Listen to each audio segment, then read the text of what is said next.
ज़बूर 38वां।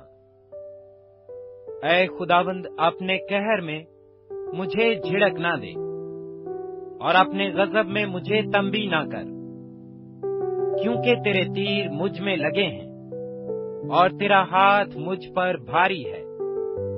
तेरे कहर के सबब से मेरे जिस्म में सेहत नहीं और मेरे गुनाह के बायस मेरी हड्डियों को आराम नहीं, क्योंकि मेरी बदी मेरे सिर से गुजर गई और वो बड़े बोझ की मानिंद मेरे लिए नहायत भारी है।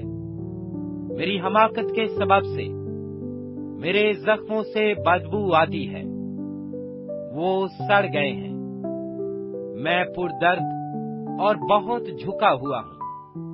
मैं दिन भर मातम करता फिरता हूँ, क्योंकि मेरी कमर में सोजश ही सोजश है और मेरे जिस्म में कुछ सेहत नहीं।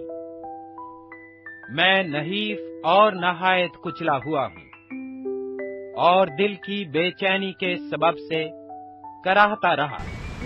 ऐ खुदावंद, मेरी सारी तमन्ना तेरे सामने है और मेरा कराहना तुझसे छुपा नहीं।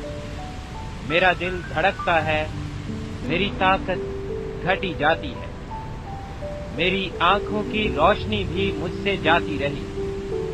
मेरे अजीज और दोस्त मेरी बला में अलग हो गए और मेरे रिश्तेदार दूर जा खड़े हुए। मेरी जान के खाहा मेरे लिए जाल बिछाते हैं और मेरे नुकसान के तालिब शरारत की बातें बोलते और दिन भर मकरो फरेब के मंसूबे बांधते हैं।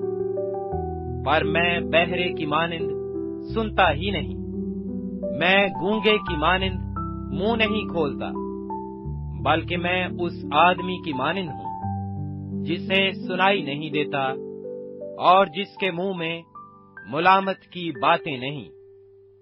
क्योंकि ऐ खुदावंद, मुझे तुझसे उम्मीद है। ऐ खुदावंद मेरे खुदा, तू जवाब देगा, क्योंकि मैंने कहा कि कहीं वो मुझ पर शादियाना ना बजाएं। जब मेरा पांव फिसलता है तो वो मेरे खिलाफ तकब्बुर करते हैं, क्योंकि मैं गिरने ही को हूँ और मेरा गम बराबर मेरे सामने है, इसलिए कि मैं अपनी बदी को जाहिर करूंगा और अपने गुनाह के बायस गमगीन रहूंगा।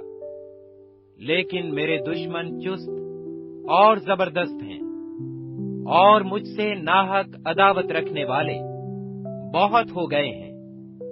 जो नेकी के बदले बदी करते हैं वो भी मेरे मुखालिफ हैं, क्योंकि मैं नेकी की पैरवी करता हूँ। ऐ खुदावंद, मुझे छोड़ ना दे। ऐ मेरे खुदा, मुझसे दूर ना हो। ऐ खुदावंद, ऐ मेरी निजात, मेरी मदद के लिए जल्दी कर।